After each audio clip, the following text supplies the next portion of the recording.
এই কথাগুলোর উপর ইয়াং সোসাইটিদেরকে নিয়ে বিশ্বনবী একটা অর্গানাইজেশন করেছেন, এটার নাম হচ্ছে হালাফুল ফুদুল। এজন্য যুবকরা যেই কাজই তারা গ্রহণ করে আল্লাহ সন্তুষ্টির জন্য, সেটাতে বরকত দেয় কে? কোন বর্ণনায় এসেছে বিষ্ণু ঈসা ইসলামের বয়স তখন ছিল 15। কোন বর্ণনায় এসেছে বিষ্ণুনবী ছিলেন মাত্র 20 বছরের তাগড়া যুবক। এজন্য যৌবনের এই উচ্ছ্বাস, যুবক ভাইদের রক্ত গরম না? যুবক যদি দৌড় দেয় এলাকার লোক তাকিয়ে থাকে, ঠিক কিনা? আর বুড়া মানুষরা দৌড় দিতে পারবে? জামা খুলে যাবে, লুঙ্গিও খুলে যেতে পারে, ঠিক কিনা? তার মানে যৌবনের এই শক্তি ইসলামের কল্যাণে, মানবতার কল্যাণে কাজে লাগাতে হবে। কিন্তু দুঃখজনক হলেও সত্যি, বাংলাদেশের যুবক সমাজকে ধ্বংস করে দেওয়ার জন্য গভীর ষড়যন্ত্র চলছে।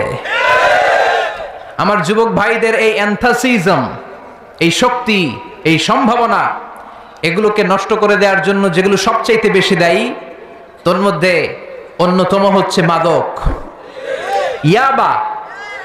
এখন বিশ্ববিদ্যালয় থেকে নেমে, কলেজ থেকে নেমে, হাই স্কুল লেভেল থেকে নেমে প্রাথমিক বিদ্যালয়ে ঢুকতে শুরু করেছে।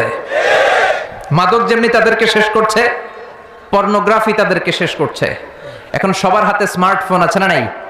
হ্যাঁ, এই স্মার্টফোনগুলোর ভিতরে ইন্ডিয়ান নায়িকাদের কোমর দুলানো ডান্স আছে না নাই? রুব্বানে নাচে কোমর দুলাইয়া, ফেরেশতারা বলবে তোগরে পিডামু আমরা ঝুলাইয়া, ঠিক কি না?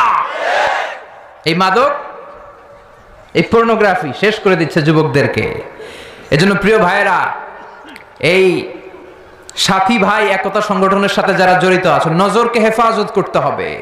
আন-নাযার সাহমুন মাসমুন মিন সিহামি ইবলিস। এই নজর হচ্ছে শয়তানের বিষ মাখানো তীরবানের মধ্য থেকে ভয়ঙ্কর একটা তীর। এই তীর দিয়ে শয়তান যুবক যুবতীদেরকে কাবু করে ফেলে। বিষ্ণু বলেছেন, আলী লা তুতবি'আন নাযরাতান নাযরা, এক নজর যদি ভুল করে কোন নারীর, বেগানা নারীর চেহারার দিকে পড়ে যায়, খবরদার দ্বিতীয় নজর দিও না। ফা ইন্না লাকাল উলা ওয়া লাইসাত লাকাল আখিরা, প্রথম নজর তোমার জন্য ক্ষমা, কিন্তু দ্বিতীয়টা কিন্তু ক্ষমা নয়, দ্বিতীয়টা তোমার জন্য গুনাহ। একটা গ্ল্যান্সে হুট করে একটা নারীর দিকে, বাজার দিয়ে, রাস্তা দিয়ে আপনি হাঁটছেন, চেহারা পড়েই যেতে পারে, নজর পড়েই যেতে পারে, এটা মাফ করে দিবে কে? কিন্তু মজা নেয়ার জন্য যদি আবার তাকান, গুনাহ আছে না নাই? এখন নতুন একটা টার্মিনোলজি বের হয়েছে ইয়াংদের মধ্যে, সেটা হচ্ছে ক্রাশ খাওয়া, আছে না নাই? এই হাদিসের আধুনিক ব্যাখ্যা যদি আমি করি, তাহলে আধুনিক ব্যাখ্যাটা হবে এমন, প্রথম ক্রাশ খাওয়ারে মাফ করে দিবে কে? কিন্তু দ্বিতীয়বার ক্রাশ খাইলে মায়ের আছে না নাই? কথা বলেন। এই পর্নোগ্রাফি, এই নেকেড ভিডিও, এই ইন্ডিয়ান নায়িকাদের কোমর দোলানো dance, Kolkata movie, Hindi movie, Chinese মুভিগুলো আমাদের মোবাইলের মধ্যে লোড করা আছে। এগুলোকে আনলোড করে ফেলতে হবে, এগুলোকে ডিলিট করে ফেলতে হবে। আল্লাহ সন্তুষ্টির জন্য এই মোবাইলগুলোকে শুধু ইউজ করতে হবে একজনের খুশির নিমিত্তে, তিনি কে? তাহলে এই মাদক, পর্নোগ্রাফি আমাদেরকে শেষ করে দিচ্ছে। আরেকটা ভয়ঙ্কর সমস্যা খুব প্রকট আকারে দাঁড়িয়েছে আমাদের বাংলাদেশে, সেটা হচ্ছে নোংরা ছাত্র রাজনীতি, আছে না নাই? এই তাগড়া যুবকগুলোর রক্তগুলোকে ইউজ করা হচ্ছে এই নোংরা রাজনীতিতে, এটা থেকেও বেরিয়ে আসতে হবে। পৃথিবীর বিভিন্ন দেশে যুবকদেরকে ইসলামের পথে নিয়ে আসার জন্য নানা ধরনের মেকানিজম, নানা ধরনের স্ট্র্যাটেজি বাস্তবায়ন করা হচ্ছে। তার বিপরীতে আমার এই প্রিয় বাংলাদেশে মুসলিম যুবকদের যে চারিত্রিক মাধুর্যতা আর নৈতিক মানদণ্ড থাকার কথা ছিল, তার কোনোটাই নাই। চিল্লায় বলেন ঠিক কিনা? আল্লাহ জাতিকে তুমি হেফাজত করো, আমার যুবক ভাইদেরকে তুমি হেফাজত করো। সাথী ভাই একতা সংগঠনের উদ্যোগে আজকের যে প্রোগ্রাম, এই প্রোগ্রামকে তুমি আমাদের নাজাতের ওসিলা বানাও। সম্মানিত ভাইয়েরা, আসুন শুরুতেই আমরা আল্লাহ রাব্বুল ইজ্জাত ওয়াল জালালের দরবারে শুকরিয়ার মস্তক অবনত করি যে আল্লাহ তাআলা এরকম চমৎকার একটি পরিবেশে আমাদেরকে বসার সুযোগ করে দিয়েছেন। গতকালও আমাদের একটা বড় প্রোগ্রাম ছিল, অনেক আলেমদের মিলন মেলা, ভেরি হাই ভোল্টেজ প্রোগ্রাম, অনেক ভালো ভালো আলোচক, অনেক ভালো ভালো মুফাসসিরে কোরআনদের একটা মিলন মেলা হওয়ার কথা ছিল, হয় নাই। কিন্তু এইখানে কথা বলার সুযোগ করে দিয়েছে কে? এজন্য আমি প্রায় বলি, কোরআনের আওয়াজকে স্তব্ধ করে দেয়া যায় না, কোরআনের গতিকে থামিয়ে দেয়া যায় না। কোরআনের গতিকে থামাতে গেলে ওর গতি আউট হয়ে যাবে। চিল্লা এখন ঠিক কিনা? এজন্য কোরআনের আওয়াজের সাথে নিজের আওয়াজকে বুলন্দ করতে হবে। কোরআনের মেজাজের সাথে নিজের মেজাজকে মিলাতে হবে, কোরআনের পক্ষে থাকতে হবে, কোরআনের জন্য জীবন দেওয়ার শপথ করতে হবে। চিল্লায় বলেন ঠিক কিনা? এজন্য সম্মানিত ভাইয়ের, আমাদের সময় অনেক কম, কথা অনেক বেশি। আজকের এই বরকতময় মাহফিলে আল্লাহ তাআলা আমাদেরকে যে আসার, বসার, মহাবিশ্বয় মহাগ্রন্থ আল কোরআন আল করিম থেকে কিছু কথা বলবার, শুনবার এই চমৎকার আয়োজনটুকু করে দিয়েছেন, এজন্য আমরা মনিবের দরবারে শুকরিয়া জানাই। আমরা হৃদয় নিংড়ানো মনের সবটুকুন ভালোবাসাকে উজাড় করে দিয়ে, সিংহ শার্দুলের মতো গর্জন করে, আকাশ বাতাস প্রকম্পিত করে, মন প্রাণ বুক মুখ একসাথে করে, দেহের সবটুকুন শক্তি গলার এই মাঝ বরাবর এনে চিৎকার করে পড়বো আলহামদুলিল্লাহ। সবাই পড়েন রব্বানা লাকাল হামদ হামদান কাসীরান তাইয়িবান মুবারাকান ফীহি ইয়া রাব্বি লাকাল হামদু কামা ইয়ানবাগি লিজালালি ওয়াজহিকা ওয়া আযীমি সুলতানিকা লাকাল হামদু বিল ঈমান লাকাল হামদু বিল ইহসান লাকাল হামদু বিল কুরআন। আমরা প্রশংসা করলাম কার? আর জোরে বলেন কার? আল্লাহর প্রশংসা করতে ভালো লাগে? সবার ভালো লাগে? পিছনের ভাইদের একটু কম লাগে? সবার ভালো লাগে? লাগে লাগে?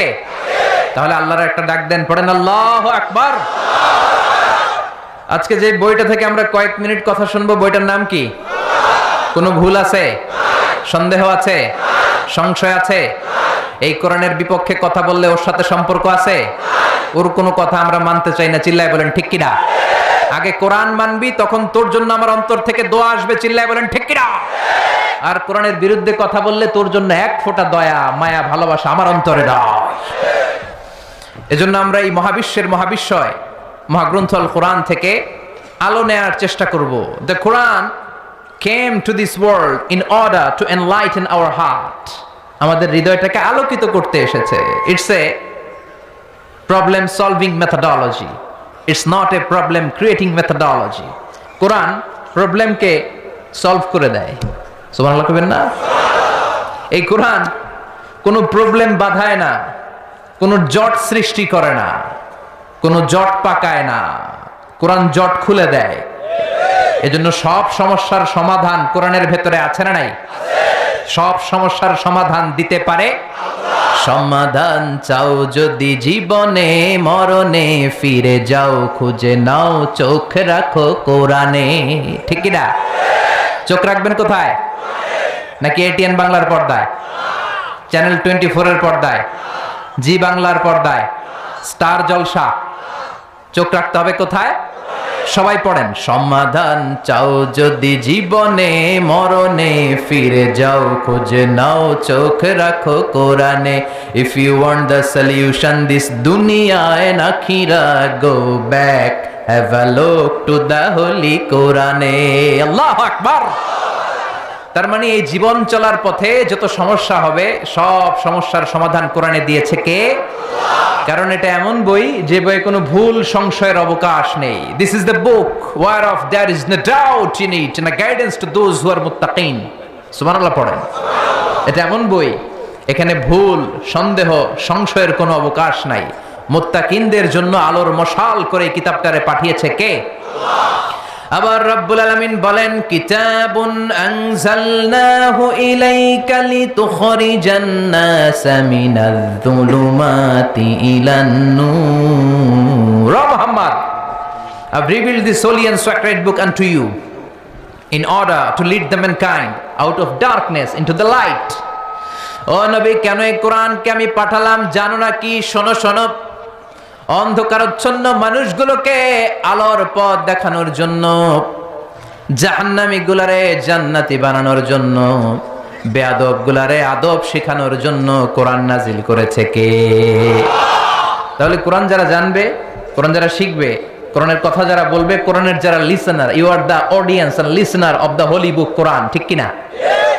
কোরআনের যারা শ্রোতা তারাও ভদ্র, তারাও আলোকিত মানুষ। আমরা আলোকিত মানুষ হতে চাই। ঠিক কিনা? এই আলোকিত মানুষ বানানোর জন্যই কিন্তু কোরআন এসেছে। এই দাঙ্গা, এই হাঙ্গামা, এই মারামারি, এই ঠেলাঠেলি, এই হরতাল, এগুলো বন্ধ করার জন্য কোরআনের সলিউশনই যথেষ্ট, কোরআনের দেয়া প্রেসক্রিপশন যথেষ্ট। কিন্তু আমরা কোরআন থেকে প্রেসক্রিপশন নিতে চাই না। ঠিক কিনা? এজন্য আমাদের সংলাপগুলো ব্যর্থ হয়ে যায়। আমাদের দেশে সংলাপ আছে না নাই? কিন্তু ব্যর্থ হয় কেন? কোরআনের প্রেসক্রিপশন নেই নাই এই জন্য। কোরআন থেকে প্রেসক্রিপশন না নিলে আপনার জীবনটা সুন্দর হবে না, বিশ্বাস হয়? কোরআন থেকে প্রেসক্রিপশন না নিলে আপনার ফ্যামিলিতে বরকত হবে না, আল্লাহর কসম। কোরআন থেকে প্রেসক্রিপশন না নিলে সমাজটারে আপনি মদিনার সমাজ বানাতে পারবেন না, চিল্লায় বলেন ঠিক কিনা? কোরআন থেকে প্রেসক্রিপশন না নিলে রাজনৈতিক দাঙ্গা হাঙ্গামা শুধু ঐক্য করে এটার সমাধান করা যাবে না, চিল্লায় বলেন ঠিক কিনা? প্রেসক্রিপশন আপনাকে কোরআন থেকে নিতে হবে। কোরআন থেকে নিলেই সেই সমাজে শান্তি দিবে কে? রহমত, বরকত, মার্সি এন্ড ব্লেসিংস দিয়ে সমাজটারে আলোকিত করে দিবে কে? এজন্য তাফসীর মাহফিলে, এই সিরাতুন নবী মাহফিলে, এই বরকতময় ওয়াজ মাহফিলগুলোতে আমরা অন্যান্য কথাবার্তা না শুনে সরাসরি কোরআন থেকে শুনবো। কেননা কোরআন দিয়ে যে কথা বলে তার কথার মধ্যে বরকত বেশি, তার কথার মধ্যে সত্য বেশি, বাতিলের মিশ্রণ থাকে না, ঠিক কিনা? সম্মানিত সুধী, আসুন মহাবিশ্বের মহাবিশ্বয় মহাগ্রন্থ থেকে সরাসরি আমরা তাফসীরুল কোরআনের দিকে চলে যাই। আমি আপনাদের খেদমতে এই কোরআনের ছোট্ট একটি সূরা তেলাওয়াত করেছি। আমার সময় খুব কম, 10টা 30 মিনিট পর্যন্ত আমার সময়। তার মানে হাতে মাত্র 1 ঘন্টা 10 মিনিট আছে আমার। তো এই 1 ঘন্টা 10 মিনিটের মধ্যে আমি চাইবো কোরআনের সাথে যাতে আপনাদের সম্পর্কটাকে বিল্ড আপ করে দেয়া যায়। আমরা যারা মুফাসসিরে কোরআন, আমাদের সিলেবাস একটা। সিলেবাস কি? নাম কি? কোরআন। আর আমরা খুব ভালো করেই জানি এই ময়দানে কোরআন ছাড়া অন্য কোনো কিতাব দিয়ে কথা বলে খাওয়া নাই, আছে মায়ের। চিল্লা এখন ঠিক কিনা? আমি যদি এখানে শ্রীমত ভগবত গীতার শ্লোক শোনাই, শুনবেন? পচা ডিম মারবেন না? মারে অনেক জায়গায়।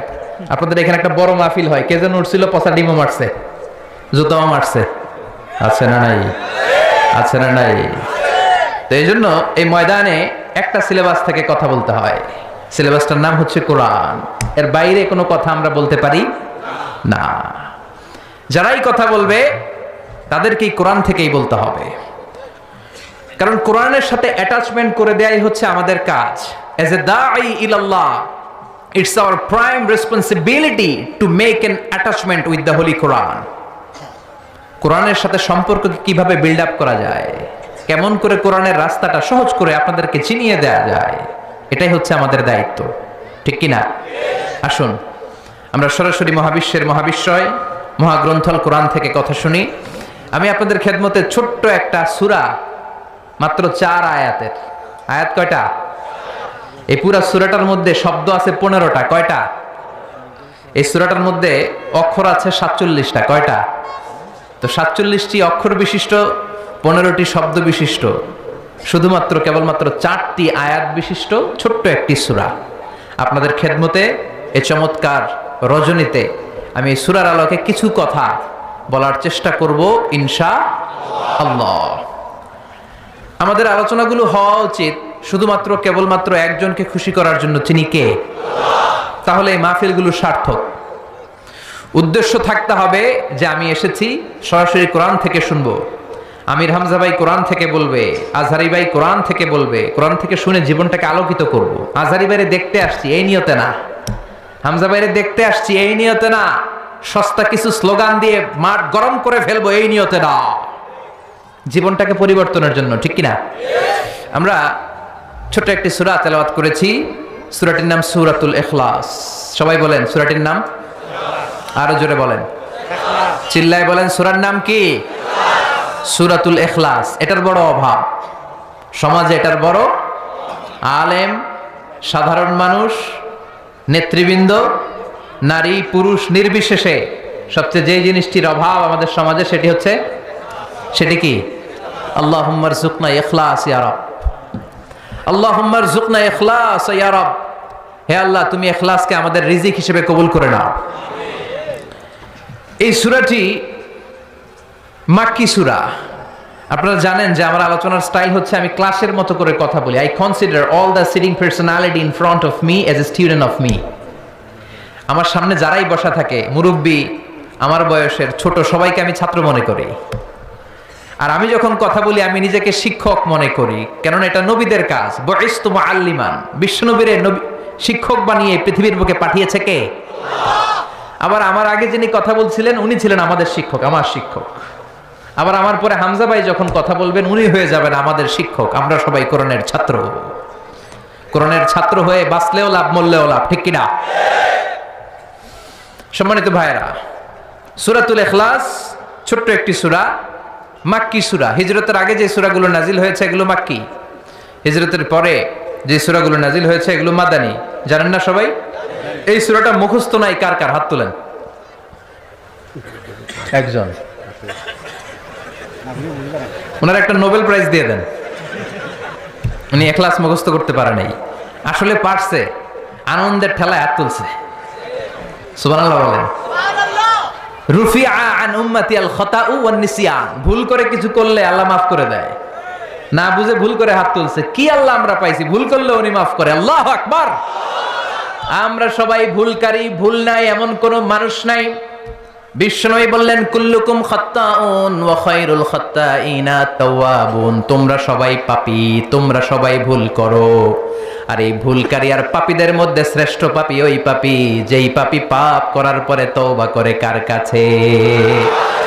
পাপ নাই, ভুল নাই এমন কোন মানুষ নাই, ঠিক কিনা? কিন্তু পাপীদের মধ্যে, ভুলকারীদের মধ্যে আল্লাহর কাছে সবচাইতে শ্রেষ্ঠ পাপী, সবচাইতে প্রিয় ভুলকারী ওই ভুলকারী ভুল করার পরেই তওবা করে কার কাছে? ইয়া আইয়ুহাল্লাযীনা আমানু তুবু ইলাল্লাহি তাওবাতান নাসুহা, ও গোলাম তওবার মতো তওবা করো, ও বিশ্বাসীরা তওবা করো। তওবার মতো তওবা করলে সব গুনাহ মাফ করে দেয় কে? আল্লাহ বলে আমার কাজ তোদের তওবা কবুল করা। গাফিরিয যামবি ওয়া কাবিলিত তাওব, তোদের কাজ হলো গুনাহ করা, শয়তানের কাজ হলো ওয়াসওয়াসা দেয়া, তোদের কাজ হলো ওয়াসওয়াসার মধ্যে পড়ে গুনাহ করা। আমি আল্লাহর কাজ হলো খালি ক্ষমা করা। সুবহানাল্লাহ পড়েন। শয়তান বলে আল্লাহ জান্নাত তুমি এতগুলা বানালা কেন, জাহান্নাম আরো বাড়িয়ে বানাও। আল্লাহ বললেন কেন কেন? শয়তান বলে আল্লাহ জান্নাতে তুমি ঢুকাতে পারবা না, আমি ওয়াসওয়াসা দিব, ধোঁকা দিব, সবগুলারে জাহান্নামের উপযোগী করব। আল্লাহ বললেন ও শয়তান তুই ওয়াসওয়াসা দিবি, বান্দা গুনাহ করবে, আমি মাফ করে দিয়ে জান্নাত দিয়ে দেব।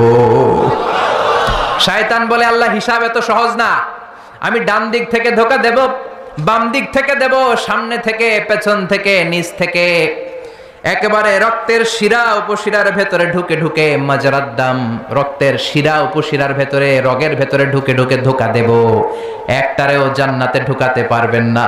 আমি চ্যালেঞ্জ দিলাম। আল্লাহ বললেন শয়তান তুই আমারে চ্যালেঞ্জ দেস? আমি তো মহারাজা, আমার সাথে চ্যালেঞ্জ চলে না। তুই আমাকে চ্যালেঞ্জ দিলি, আমিও তোর চ্যালেঞ্জ নিলাম। যা, I take your challenge, I take your challenge. তুই আজীবন ধোঁকা দিবি, তুই আজীবন ওয়াসওয়াসা দিবি। আমার বান্দারা নামাজ ছাড়বে, জুলুম করবে, অন্যায় করবে, অপরাধ করবে। সিরাতুন নবীর মাহফিলে একদিন এসে, তাফসিরের মাহফিলে একদিন এসে অনুশোচনা করে চোখের পানি ছেড়ে ক্ষমা চাইবে। ক্ষমা চাওয়ার সাথে সাথে আমি আমার বান্দার জীবনের সব গুনাহ মাফ করে দেব। এজন্য এই মাহফিলগুলো হচ্ছে ইটস অ্যান অপরচুনিটি, আমাদের জন্য অনেক বড় ধরনের সুযোগ। এজন্য এই সুযোগগুলোকে আমরা হাতছাড়া করতে চাই না। চিল্লায় বলেন ঠিক কিনা? সূরাতুল ইখলাস এটা মাক্কি সূরা। কি সূরা? কথা বলেন। ক্লাসে কথা বলা লাগে না? উত্তর দেয়া লাগে না? চিৎকার দিয়ে বলেন এই সূরাটা কি সূরা? এটা মাক্কি সূরা। সূরাতুল ইখলাসই শুধু সূরাতুল ইখলাসের নাম নয়, এই নামটা ছাড়াও এই সূরার আরো অনেক চমৎকার চমৎকার নাম আছে। সূরাতুল ইখলাস ছাড়াও এই সূরাটার আরেকটা নাম হচ্ছে সূরাতুত তাওহীদ। কি নাম? তাওহীদেরই মুর্শিদ আমার মুহাম্মাদের নাম বলো, মুহাম্মাদের নাম। আল্লাহর নাম জপলে বুঝতে পারি আল্লাহরই কালাম বলো, মুহাম্মাদের নাম। ঠিক কি না? এই সূরার আরেক নাম হলো সূরাতুত তাওহীদ। তাওহীদ মানে একত্ববাদ, ওয়াননেস অফ গড। ঈশ্বর যে একজন, স্রষ্টা যে একজন, আমাদের রব আল্লাহ যে একজন, এই কথার প্রমাণ এই সূরার ভেতরে দিয়ে দিয়েছে কে? ওয়াননেস অফ গড, এটার বলে তাওহীদ। এটার কি বলে? আরে তাওহীদের বিপরীত হচ্ছে শিরক। সহজ না বোঝাটা? আমরা একজন রে মানে কয়জন রে? ঝামেলা কম হয়ে গেল না? 3-4 জন হলে ঝামেলা বেশি, একজন ঝামেলা কম, শুধু তারই ডাকবো।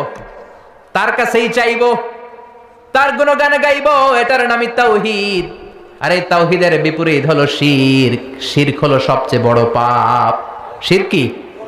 সবচেয়ে বড় পাপ। আমি বলি সব পাপের বাপ। ক্যান্সারের অ্যান্সার আছে, কিন্তু শিরকের কোনো অ্যান্সার নাই। শিরক করে মারা গেলে লা ইয়াহবাতান্না আমালুক, তোমার সব আমল, তোমার রুকু, সিজদা, নামাজ, রোজা, হজ বরবাদ করে দিবে কে? এজন্য আমরা তাওহীদের পক্ষে, আমাদের নাম হলো মুওয়াহহিদুন। তাওহীদের বিপক্ষে যারা, তারা হলো মুশরিকুন। শিরকের সাথে আমাদের কোনো সম্পর্ক নাই। এজন্য যারা গণক, তাদের কাছে যাওয়া যাবে না। যারা টিয়া পাখির ব্যবসা করে, ওদের কাছে যাওয়া যাবে না। লিটন দেওয়ানের কাছে যাওয়া যাবে না। হাতের রেখা দেখে যারা ভাগ্য বলতে চায়, এদের কাছে যাওয়া যাবে, কারণ এগুলো ভুয়া। এগুলো কি? হাতের রেখায় কোনো ভাগ্য থাকে না, কারণ ভাগ্য তারও থাকে যার হাত থাকে না। ঠিক কিনা? হাত নাই, পা নাই, এরকম বাচ্চা বিকলাঙ্গ জন্ম নেয় না? চকরিয়াতে নেয় না? নেয়? বিকলাঙ্গ নাই তো? যেই ছেলেটা বিকলাঙ্গ হয়ে জন্মালো উইদাউট এনি হ্যান্ড, হাত ছাড়া, তাহলে ওর ভাগ্য গেল কই? কথা কন, ওরও ভাগ্য আছে না নেই? এজন্য যারা হাতের রেখা দেখে কথা বলে, তাদের কাছে যাওয়া যাবে না। মাজারে যে সিজদা করা যাবে, মাজারে পড়ে থাকা ব্যক্তিটার কাছে কিছু চাওয়া যাবে। আল মাইয়িতু ফিল কবর কাল গরিকু ফিল বাহর। সাঁতার না জানা ব্যক্তি সাগরে পড়ে গেলে যেমন অসহায়, কবরে পড়ে থাকা ব্যক্তি তার চাইতেও বড় অসহায়। সে তোমারে কিচ্ছু দিতে পারে না, তুমি দোয়া করে তারে কিছু দিয়ে আসতে পারবা। ঠিক কি না? দুআফাত তালিব ওয়াল মাতলুব। যে চায় ও দুর্বল, যে শুয়ে আছে যার কাছে চায় ওইটাও দুর্বল। ঠিক কি না? এজন্য চাইতে হবে একজনের কাছে, তিনি কে? আল্লাহ। ওই এক আল্লাহর কাছে চাওয়ার নাম তাওহীদ। এই সূরার নাম শুধু সূরাতুল ইখলাস নয়, এই সূরার আরেক নাম হলো সূরাতুত তাওহীদ, তাওহীদের সূরা। কারণ এই সূরার ভেতরে আল্লাহর একত্ববাদের ঘোষণা আছে। কথা বুঝতে পারছেন? কষ্ট হচ্ছে মনে হয়? কষ্ট হচ্ছে না তো? তাহলে সূরাতুল ইখলাসের আমরা আরেকটা নাম শিখলাম আজকের ক্লাসে। কি নাম? মাশাআল্লাহ, what a response, what a amazing response, কত সুন্দর জবাব। সূরাতুত তাওহীদ। এই সূরার আরেকটা নাম আছে সূরাতুল মা'রিফা। কি নাম? মা'রিফা। সূরাতুল মা'রিফা। মা'রিফা মানে জানা বা চিনা। এই সূরা পড়লে কারে জানা যায়? কারে চিনা যায়? মা'রিফা, সূরাতুল মা'রিফা। এই সূরা জানলে আল্লাহরে চিনা যায়। এই সূরা যে জানবে সে নামাজি হবে, সে আল্লাহওয়ালা হবে। কিন্তু এই মা'রিফারে আমরা মারেফত বানাইছি। মারে আসলে মারেফত না, মায়ের পথ। মায়ের উপরে ঔষধ নাই, মায়ের ভিটামিন আছে। ঠিক কিনা? ওগুলোর সাইজ করতে হবে।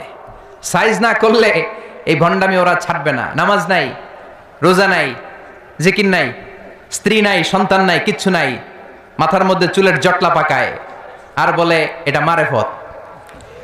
আসলে মারেফতের মূল কথা আছে সূরাতুল ইখলাসে। ঠিক কিনা? আমরা আসল মারেফাতুল লোক। ঠিক কিনা? আমরা সূরাতুল মা'রিফার তাফসীর আজকে শুনবো। এজন্য মারেফার দাবিদার যদি কেউ হয়ে থাকে, এই সিরাতুন নবীর সৈনিকেরা হচ্ছে মারেফাতের দাবিদার। চিল্লায় বলো ঠিক কিনা? যে ভণ্ডগুলো মারেফাতের কথা বলে, এগুলা মারেফাত নয়, ওরা আছে মাইরের পথে। ওগুলোর মাইর দিলে ওদের কপালে হেদায়েত নসিব হবে। চিল্লায় বলেন ঠিক কিনা? তাহলে জানা গেল এই সূরার আরেকটা নাম সূরাতুল মা'রিফা। মাশাআল্লাহ। আরেকটা নাম জানি, সেটা হচ্ছে এই সূরার আরেক নাম হচ্ছে সূরাতুস সামাদ। কি নাম? এই সূরার ভিতরে সামাদ শব্দটা আছে না নাই? কুল হুয়াল্লাহু আহাদ আল্লাহুস সামাদ। সামাদের বিপরীত হচ্ছে সনাম। সামাদ সনাম একরকম না? সনাম মানে মূর্তি, সনাম মানে কি? মূর্তি। জাহেলি যুগে বিশ্বনবীর আগমন যখন ঘটেছে, ইন দ্য মিন টাইমে এক লোক এক মূর্তির ভক্ত ছিল। সে মূর্তির জিকির করত, সনাম সনাম সনাম সনাম সনাম। সনাম মানে কি? মূর্তি। আর সমাদ কে? আল্লাহ। সে সনামের জিকির করতে করতে একদিন এই সনামটাকে রেখে সে কোনো এক কাজে গেল। এই মূর্তিটাকে সে বড্ড ভালোবাসতো, বগল দাবা করে রাখতো। যেখানে যেত নিয়ে যেত, ভাবতো এই মূর্তিকে রাখলে, এই খোদাকে রাখলে বরকত হবে। তো একদিন এই খোদাকে রেখে, সানাম নামক মূর্তিটাকে, খোদাটাকে রেখে কাজে গেল। ফিরে এসে দেখে মূর্তি গোসল হয়ে আছে, মূর্তির গায়ে পানি। He thought It could be the water of mercy and blessings. Since it is my God, since He is my Lord, it could be the water of mercy and blessings and barakah. যেহেতু এটা আমার খোদা, আর খোদা যেহেতু গোসল করছে, তাহলে এই গোসলের পানি বরকতের পানি না হয়ে যাবে না। It could be the water of barakah. এটা হয়তো বরকতের পানি হবে। When he thought it is the water of barakah, he started to suck it. এবার বরকত নেয়ার জন্য জিহ্বা দিয়ে চাটতে শুরু করছে। When he started to suck it, he found the taste is little bit bitter. যখন সে চাটতে শুরু করেছে, সে দেখতে পেল যে স্বাদটা লোনা লোনা লাগে, কটা কটা লাগে, লন্তা লন্তা, টক টক। He thought, why it's bitter? It could be sweeter. এটা তো মিষ্টি হওয়া উচিত। রহমতের পানি, জমজমের পানি খাইছেন? বরকত আছে না নাই? বিশ্বনবী বলেছেন, ইন্নাহা তুআমু তুআমিন ওয়া শিফাউ সুকমিন, ইন্নাহা মুবারাকা। এই জমজমের পানি বরকতের পানি। ইন্নাহা তুআমু তুআমিন ওয়া শিফাউ সুকমিন, এটা খেয়ে মাউ জমজম লিমা শুরিবালা, যে রোগের নিয়তে আপনি জমজম খাবেন ওই রোগ ভালো করে দিবে কে? এই পৃথিবীতে যত পানি পাওয়া গিয়েছে সব পানির মধ্যে সবচাইতে শ্রেষ্ঠতম বরকতময় পানি হচ্ছে জমজমের পানি। কেননা এটা সাধারণ পানি নয়, এটা বিশ্বনবীর পূর্বপুরুষ সাইয়েদনা ইসমাঈল আলাইহিস সালামের পায়ের ধাক্কায় পৃথিবীতে এসেছে। এই জমজমের পানিটা এমন পানি, পৃথিবীর সব পানি খেলে শুধু তৃষ্ণা নিবারণ হয়, শুধু তৃষ্ণা। If you are thirsty, you can have the water of Zamzam. আপনার তৃষ্ণা চলে যাবে, পাশাপাশি আপনার ক্ষুধাও চলে যাবে।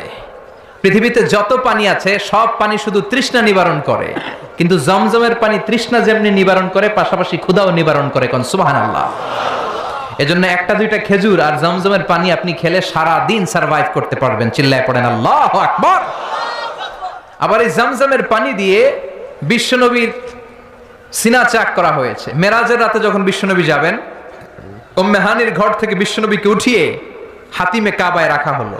সাইয়েদনা জিব্রাইল বিশ্বনবীর গলার নিচ থেকে ছিঁড়ে নাভি পর্যন্ত পুরো বুকটাকে ফেড়ে দুই ভাগ করে দিল। বিশ্বনবীর কলবটাকে বের করে এই জমজমের পানি দিয়ে ধৌত করলো। সুবহানাল্লাহ পড়বেন না? আবার লাগিয়ে দিল, এটাকে আরবিতে বলে শাক্কুস সাদর, উর্দুতে বলে সিনা চাক, ইংরেজিতে বলে ওপেন হার্ট সার্জারি। বিশ্বনবীকে যে সমস্ত সাহাবারা তাদের পুরো জীবনে খালি গায়ে দেখেছে, উদম গায়ে, গায়ে জামা নেই, তারা বলেছে আমরা দেখেছি বিশ্বনবীর গলা থেকে নাভি পর্যন্ত কেমন যেন শিলায়ের মতো দাগ দেখা যায়। ওপেন হার্ট সার্জারির প্রমাণ। চিৎকার করে পড়বেন আল্লাহু আকবার। He thought it is the water of mercy and blessings. সে ভাবলো এই মূর্তির গায়ে যেহেতু পানি, আমার খোদার গায়ে পানি, এটা তো রহমতের পানি হবে, কিন্তু টক লাগে কেন, লোনা লাগে কেন? ঘটনা কি? সে ডানে বায়ে তাকাতে লাগলো। ঘটনা কি? কোত্থেকে আসলো এই রহমত? রহমত কোত্থেকে আসলো? ডানে বায়ে তাকায় দেখে হাদিসে এসেছে as-sa'alib, sa'alib, সালাবান, দুইটা খেকশিয়াল। ওয়াজে আমরা বলে থাকি কুকুর, ওয়াজে বলে থাকি কি বোঝানোর জন্য? কুকুর। আসলে দুইটা খেকশিয়াল। দেখলেন যে একটা খেকশিয়ালের ওই জায়গা দিয়ে এখনো পড়তেছে রহমত। খেয়াল করে দেখে যে খেকশিয়াল দুইটা, একটার রহমত এখনো পড়তেছে। এবার তো তার কাছে ক্লিয়ার, সত্য মিথ্যা তার কাছে পরিষ্কার। ফাযাহারাল হক, সত্য তার কাছে পরিষ্কার, তার বুঝতে আর বাকি রইল না এটা মোটেই রহমতের পানি না, এটা গজবের পানি। ঠিক কি না? রেগে গেল, হায় হায়, এতদিন এটারে ভাবছি খোদা, এখন দেহি হুদা। এতদিন ভেবেছি এটাই আমার রব, এটাই আমারে বাঁচাবে, মৃত্যুর সময় এটাই আমাকে আরাম দিবে, মৃত্যুর পরবর্তী জীবনে এটা আমাকে স্বর্গে পাঠাবে, আমার সারা জীবনের সব জিম্মাদারি এইটাই নেবে। এত আদর করলাম, এত দোয়া করলাম, এত ভালোবাসলাম এইটারে, এত কিছু চাইলাম এটার কাছে, আজকে একটা খেকশিয়ালের পেশাবের পানি থেকে সে নিজেরে বাঁচাতে পারে নাই, কেমন করে আমারে জাহান্নাম থেকে সে বাঁচাবে? আকল খুলে গেল। আকল খুলে যাওয়ার সাথে সাথে দিয়েছে আসার। ভাঙা মূর্তিটা নিয়ে বিশ্বনবীর দরবারে এসে বলে, ও আব্দুল্লাহর বেটা মুহাম্মদ, এতদিন আমি বুঝি নাই তুমি এতদিন ধরে যেটার দাওয়াত দিয়েছো ওই দাওয়াতই আসল দাওয়াত। ঝিনুকের ভেতর লুকিয়ে থাকে যেমন মতি, ঝিনুকের ভেতর লুকিয়ে থাকে যেমন মতি, কলমা শাহাদাতে আছে আল্লাহর জ্যোতি, কলমা শাহাদাতে আছে আল্লাহর জ্যোতি। পড়েন, ঝিনুকের ভেতর লুকিয়ে থাকে যেমন মতি, ঝিনুকের ভেতর লুকিয়ে থাকে যেমন মতি, কলমা শাহাদাতে আছে আল্লাহর জ্যোতি, কলমা শাহাদাতে আছে আল্লাহর জ্যোতি। আল্লাহু আকবার। আল্লাহর সেই নূরের জ্যোতি তার হৃদয়টাকে উজালা করে দিল। এসে বলে, আব্দুল্লাহর বেটা মুহাম্মদ, এতদিন বুঝি নাই, আজ আমার চোখের পর্দা সরে গিয়েছে, হক আর বাতিল আমি ঠায় দিব্যি দাঁড়িয়ে বুঝতে পারছি। এই ভাঙা মূর্তির টুকরা আমার কপাল কেমন করে পরিবর্তন করবে, ও তো নিজের এই পেশাব থেকে বাঁচাতে পারে না। আর আমি মূর্তির পূজা করতে চাই না, আমারে পড়িয়ে দাও লা ইলাহা ইল্লাল্লাহু মুহাম্মাদুর রাসূলুল্লাহ সাল্লাল্লাহু আলাইহি ওয়াসাল্লাম। সূরাতুস সামাদ, এটা সামাদের সূরা, যে সামাদ মানুষকে আলোকিত করে, যে সামাদ মানুষকে হেদায়েত দেয়, যে সামাদ মানুষকে পথ দেখায়। চিৎকার করে বলেন ঠিক কিনা? তাহলে তিনটা নাম আমরা জানলাম। এক হচ্ছে সূরাতুত তাওহীদ, দুই হচ্ছে সূরাতুল মাআরিফা, তিন হচ্ছে সূরাতুস সামাদ। আবার বলেন, এক হচ্ছে সূরাতুত, দুই হচ্ছে সূরাতুল, তিন হচ্ছে সূরাতুস। 100 পাবে। প্রশ্ন করলে 100তে 100 পাবে। আল্লাহ তুমি কবুল করো। এই সূরাটা অনেক বরকতপূর্ণ সূরা। এই সূরাটা বিষ্ণু ঈসা ইসলাম ফজরের সুন্নাত নামাজ যখন পড়তেন তখন পড়তেন এই সূরাটা। মাগরিবের সুন্নাতে বিষ্ণু ঈসা ইসলাম এই সূরাটা পড়তেন। আবার যারা হজ উমরা করেছেন, তাওয়াফের পরে 2 রাকাত নামাজ পড়া সুন্নাহ, ওই 2 রাকাত নামাজের দ্বিতীয় রাকাতে বিষ্ণুনবী এই সূরাটা পড়তেন। তাওয়াফ করতে হয় না? একটা ঘর আছে, ওয়ালিয়াতাওয়াফু বিল বাইতিল আতীক। আল্লাহ বলেন, আমার এই প্রাচীন ঘরটার চারদিক দিয়ে তাওয়াফ করো। সব নবীরা করেছে, তোমরাও করো। সুবহানাল্লাহ। ওইটা হচ্ছে মাসাবাতান লিন্নাসি ওয়া আমনা, গোটা বিশ্বের মানব মণ্ডলীর মিলন কেন্দ্র। লক্ষ লক্ষ মানুষ ওই ঘরটাকে কেন্দ্র করে মিলিত হয়। আজান যখন হয়, আল্লাহু আকবার, আল্লাহু আকবার,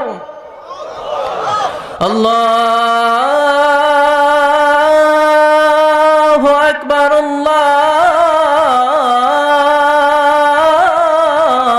আল্লাহু আকবার।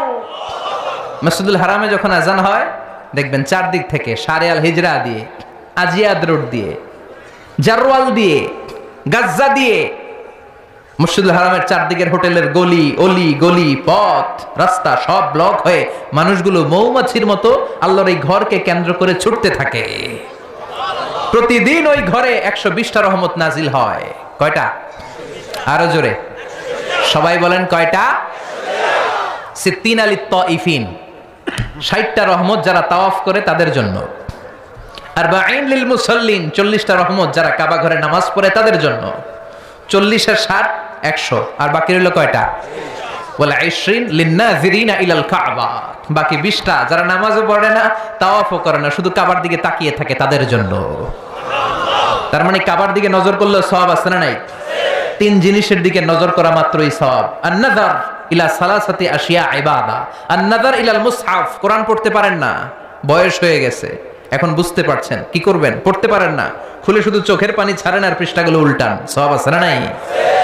মা বাবার চেহারার দিকে রহমতের নজরে যদি তাকান, এত কষ্ট করে আমার মা বাবা আমাকে লালন পালন করেছে, কত কষ্ট করেছে আমার জন্য আমার মা, কত নির্ঘুম রাত কাটিয়েছে তারা, এটা ভেবে যদি তাকান, কবুল হজের সওয়াব আমলনামায় দিবে কে? আল্লাহ। আন-নাযার ইলাল কাবা, মসজিদ আল হারাম, যে মসজিদে 1 রাকাত সালাত পড়লে 1 লক্ষ রাকাতের সওয়াব দেয় কে? আল্লাহ।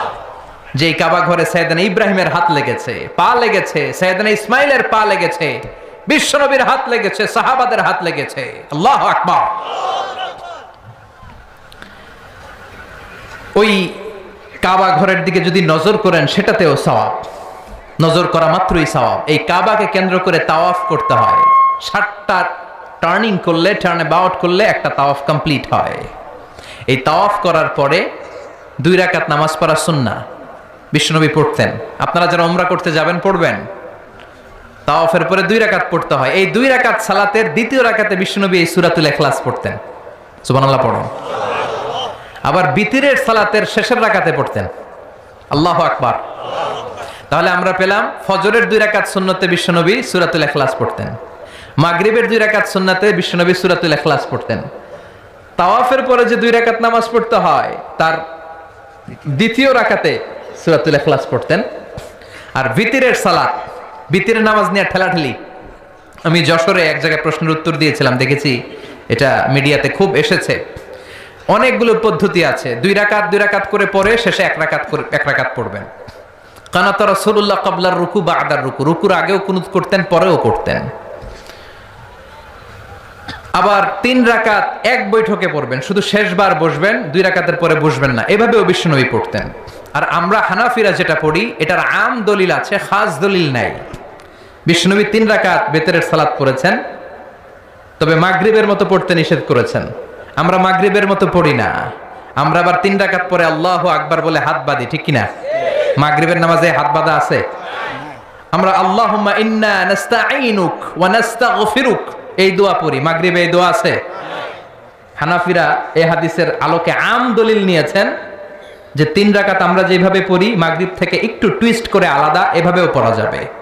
এই মৌলিক 3টা পদ্ধতির যেটা দিয়ে মনে চায় সেটা দিয়ে পড়েন, কিন্তু বিভ্রান্তি সৃষ্টি করা যাবে না। আমরা কেউ তাবলীগ করি, আমরা কেউ জামাত ইসলাম করি, আমরা কেউ চরমনায়ের পীরের মুরিদ, আমরা কেউ বিভিন্ন দলের সাথে জড়িত, আমরা কেউ হেফাজতে ইসলাম, আমরা কেউ কৌমি, কেউ আলিয়া, কিন্তু আমাদের মুসলমানদের মধ্যে, আমাদের দাড়িওয়ালাদের মধ্যে, আমাদের টুপিওয়ালাদের মধ্যে আছে 100 বছরের ঐক্য এই ভূখণ্ডে। চিল্লায় বলেন ঠিক কিনা?